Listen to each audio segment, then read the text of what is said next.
So, thank you for the introduction. My name is Richard Gordon. I stood in for David from IBM. I run the blockchain business development business here in North America. And as you've probably worked out from my accent by now, I live over in Connecticut, southern Connecticut. And I did watch the basketball at the bar last night. I've been in the US. I came for 2 years, 12 years ago, and still here. So I'm getting into the sport. You know, the football, started with football. I have a son, he was 5 or 6, so he was into the football, or soccer as we call it, but the American football, and the baseball, then the ice hockey, or the hockey. You call it hockey? We call it ice hockey. You've got to define the ice there.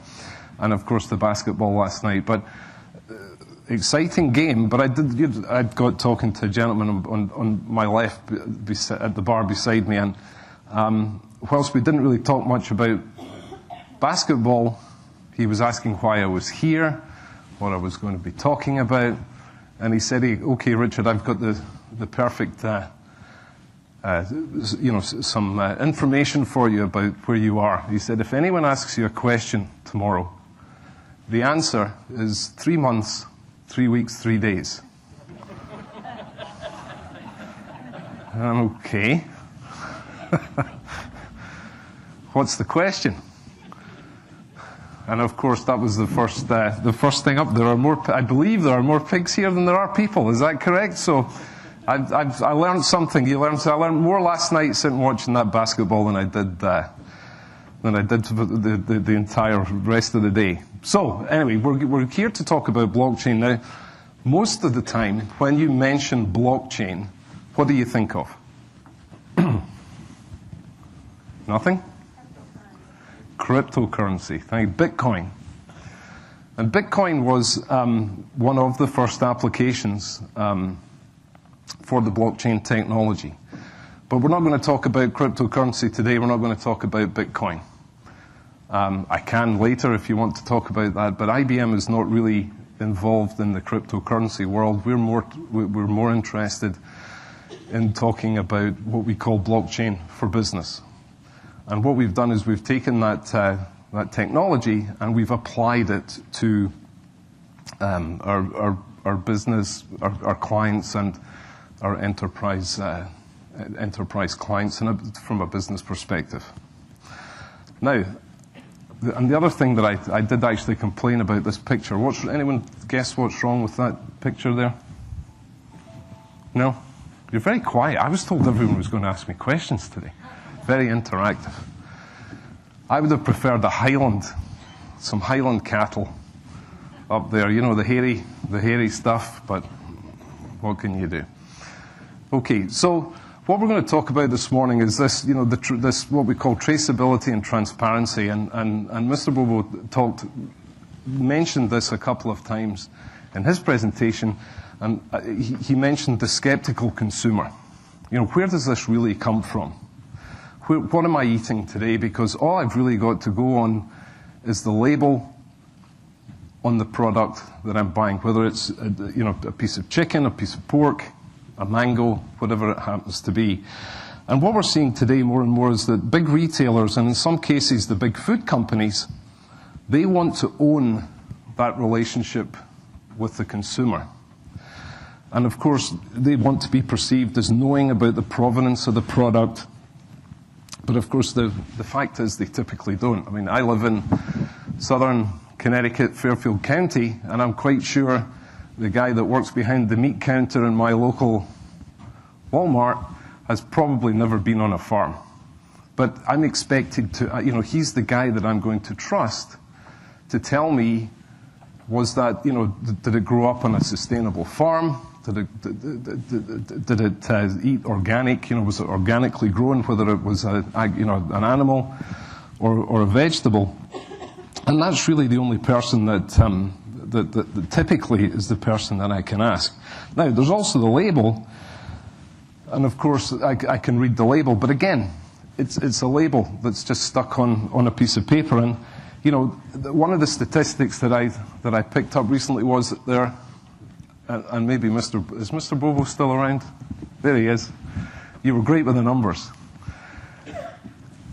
Apparently, there's more organic produce sold in the United States today than is grown globally.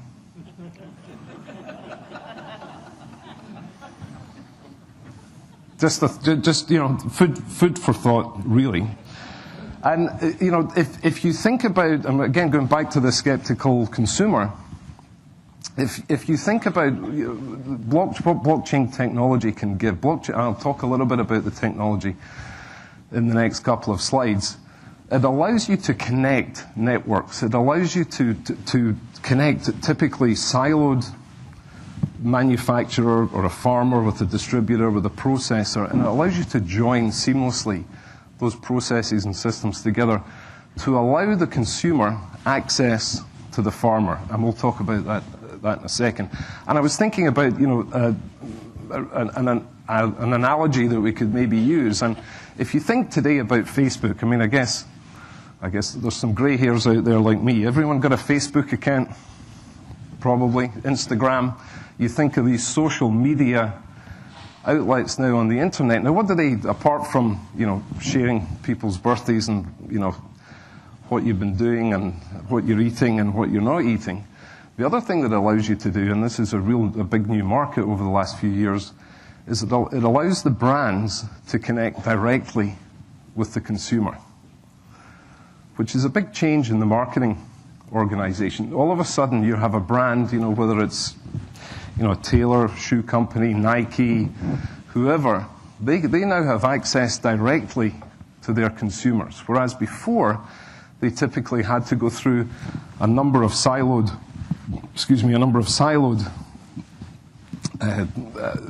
companies or siloed steps before the consumer got the shoes, and they had no idea who was wearing them, how often they bought them, the age groups, etc. Now, with blockchain, why can't we use that technology for connecting the consumer, the skeptical consumer, with the farmer?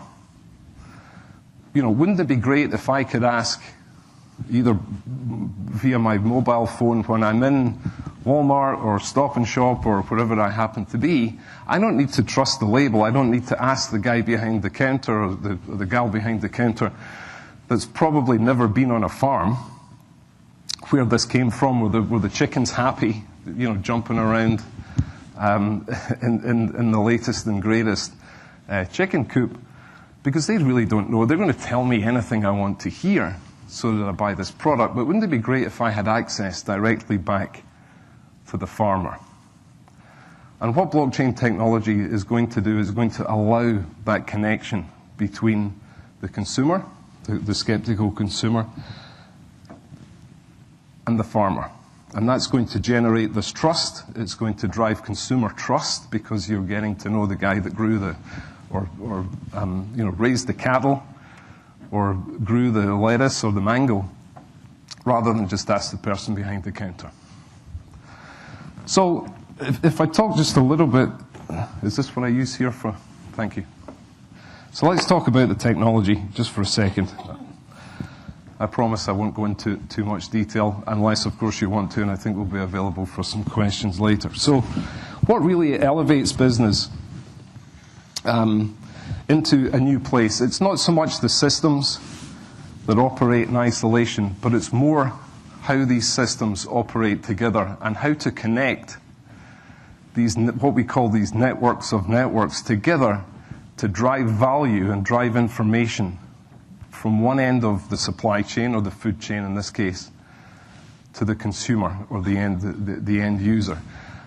And being able to connect these different systems is really what drives that value. And it seamlessly, it allows us to seamlessly combine these networks, which in a fashion was not, you couldn't do it before blockchain, because if you pick a typical supply chain, a farmer, I assume we've got lots of farmers in the room this morning. No? Yes? Some? They may use a very specific system to keep track of their inventory.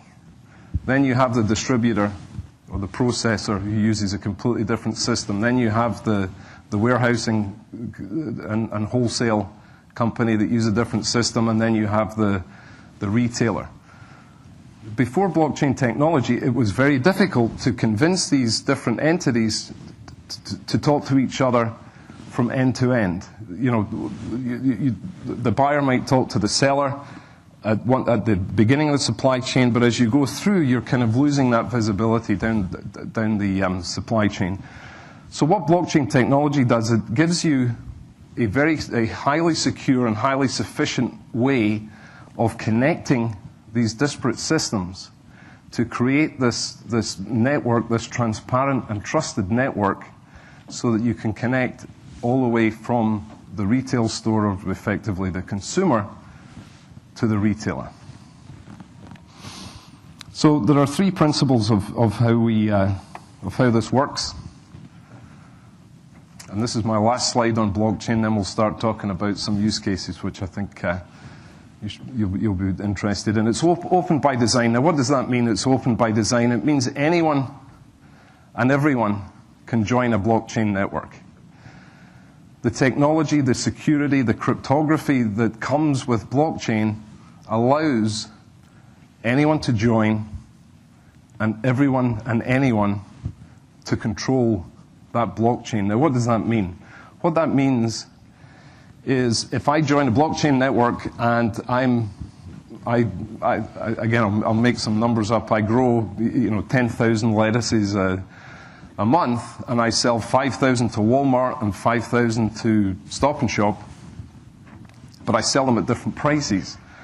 I really don't want Stop and Shop having access to my system, because they might find out that I'm making another couple of cents from them, and they might get access to my valuable financial information. But with blockchain, what I can do is join that network, and I can specifically control who can see what on my system.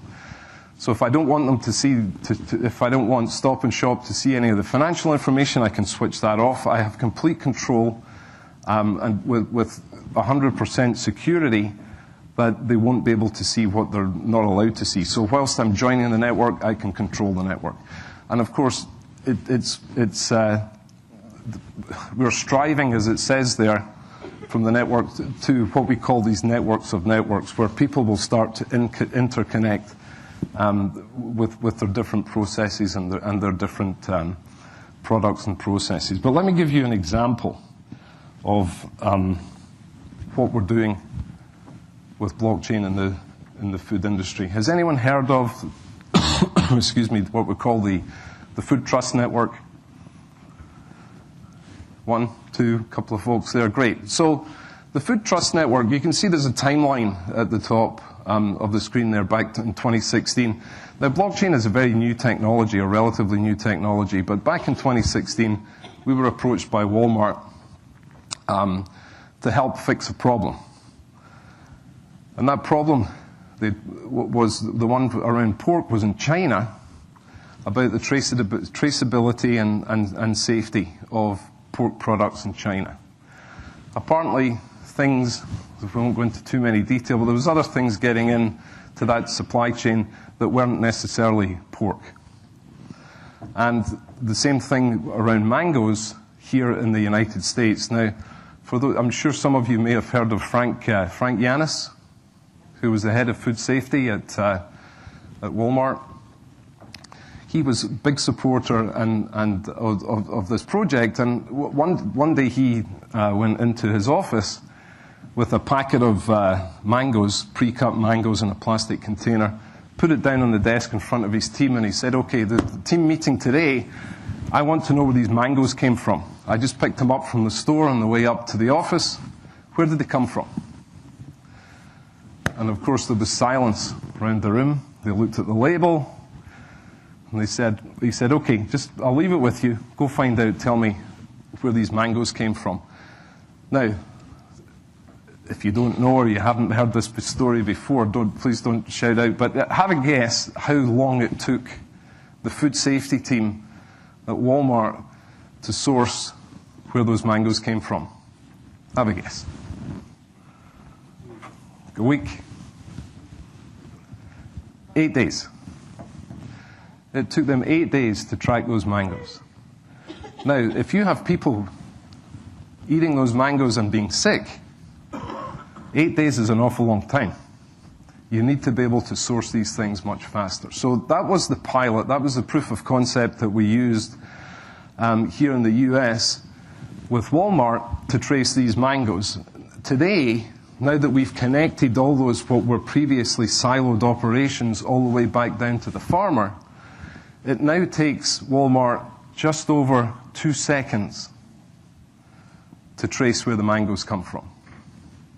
Now, if you have a food recall, you know, there's one that I'm reading more and more about them. I think there's another lettuce one. There was a romaine lettuce one a couple of months ago. You know, that 8 days is just too long. It costs an awful lot of money. So we proved with mangoes, we proved with pork in China that this works, and it was very cost effective. So we opened this up, this network up, to other food companies and food producers to come join the network. Because like any network, it's the more valuable, the more members and the more activity on the network, the more valuable it becomes. And you can see there some of the other producers and some of the other companies that are now on the network. They joined back in 2017. I'm sure you'll have heard of most, if not all, of these companies. And in 2018, we launched this to the public, and it's available today in 2019 to come join. So if you sit anywhere on the supply chain or anywhere in the food business, there should be an interest to come and join this network, with the potential ability for a consumer in a Walmart store to see exactly who and where the pig, or the cow, or the cabbage came from. You know, when it was raised, when it was slaughtered, how long did it take to get to the farm, from the farm to the store? How long has it been on the shelf? That type of information. And they're talking to the source, so they trust, so that you're removing that skepticism. Golden State Foods. Now, I think I saw something. Is there somebody here from Golden State Foods? No? Today? Okay. Everybody's been very quiet. Is it too early? So, Golden State Foods. This was all about optimizing their supply chain. So we were talking, again, Mr. Bobo earlier mentioned, you know, where do you want to spend your money on fixing what's typically a global problem? What did you say? We eat our way to eat our way. So, you know, this was a problem that Golden State Foods came to us with. They said, look, you know, we have a problem with our supply chain. It's costing us a lot of money. There's a lot of food wasted. And we want to streamline our operations. And the only way that we believe we can do that is to use this new technology called blockchain. IBM, can you help me? So what I'd like to do now is just run a video. It's 3 or 4 minutes, a little bit longer than I'd normally like to run, but I think it's always better hearing from the customer themselves and how they're implementing this technology. So we'll play the video, and I'll come back in a second. Nothing beats the taste of a fresh, juicy hamburger. But what does fresh really mean? And how can customers be confident that the burgers they're eating are truly fresh? It all begins here, where the patties are made, boxed, shipped, and distributed along a long, complex supply chain. Today, Golden State Foods is showing how to ensure its patties' freshness and how the process can serve as a model for transforming the entire food system. Golden State Foods is a provider of goods and services to various quick service restaurants. We have a manufacturing facility in Opelika, Alabama, and we produce over 160 million pounds of beef products every year. This is how Golden State Foods and IBM are using blockchain, radio frequency identification, and the Internet of Things to make customers more confident in the food they eat. This is The Extra Mile.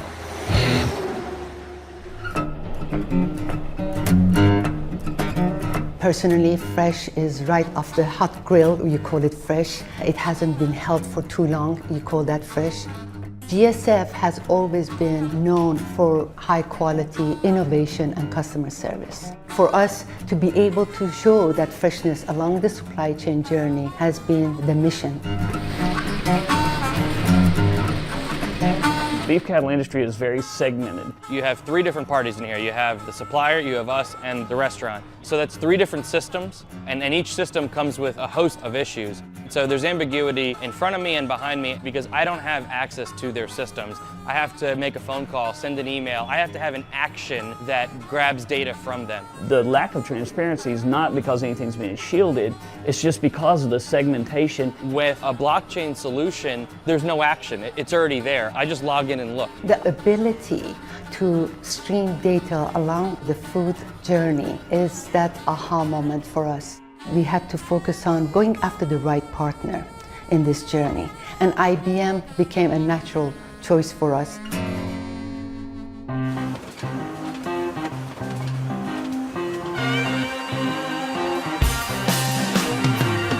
We apply a RFID tag to each box as it comes through. Then through the production process, we produce the patties, package them, and put the package into the box that contains the RFID tag. Once we accumulate 98 boxes, we form a full pallet. That pallet is then sent through a stretch wrapper. At that time, the RFID sensors are read and they're associated to that particular pallet ID. When we put the product into storage, as it comes out of the cooler, we read that pallet as well. So that's our second checkpoint at the facility. Finally, once it's shipped to the distribution center, once it's loaded onto that truck, we have another RFID sensor that will pick up that transaction there. It really lets us be more proactive. So instead of just managing our inventory here, we can see what's happening out in the field.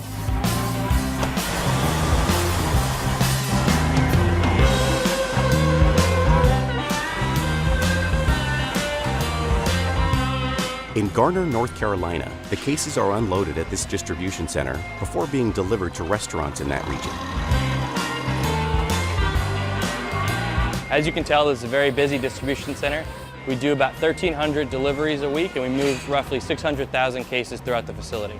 When we deal with beef, especially fresh beef, there are certain temperatures that it needs to be held at, and it's a very tight temperature zone. So being able to track that product and to tell you it ranged from this point to this point from a temperature perspective, it's what we have to do in today's world. With blockchain, we pull it up on a dashboard and it's telling us all that information that we're looking for. We have to be able to prove to our customer that we made sure that that product was in the correct temperature zone from the time we received it to the time we delivered it.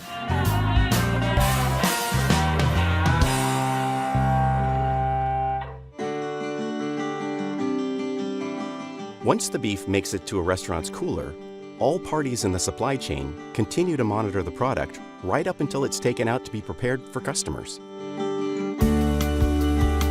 Well, we're very excited about the results we see from the beef pilot. The ultimate goal is to be able to put this technology in every product that we send to the restaurant. Inventories, it's a challenge for the restaurant because their sales fluctuate daily depending on what's happening in their market. So us being able to manage and know what's in the back of that restaurant, we could bring them exactly what they need. It's not about just digitizing your supply chain. It's reducing hours of reconciliations that companies go through. It also optimizes the inventory throughout the supply chain. You're going to be able to ultimately have the right product at the right time at the right place. Can you imagine how much waste today can be prevented with that kind of information? That's what makes this pilot unique, because manufacturing, distribution, and customers are willingly sharing the data, and that is really the common goal that everybody is striving towards.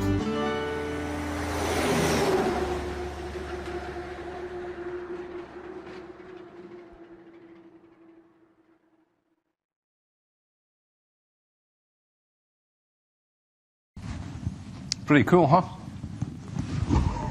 So that's what we're doing at Golden State Foods. There was a number of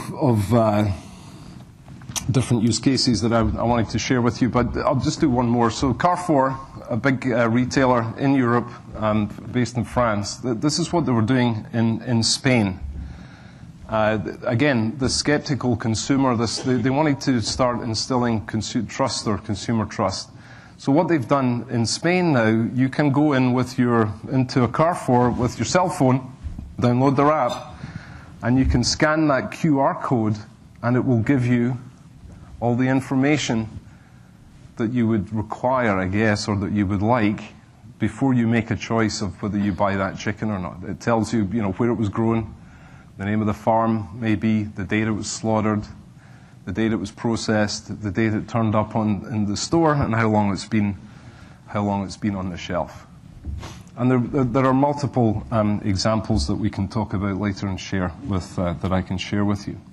So just to close, I think the point, or the story that I've been trying to explain this morning is, who is best equipped to provide that information to the consumer?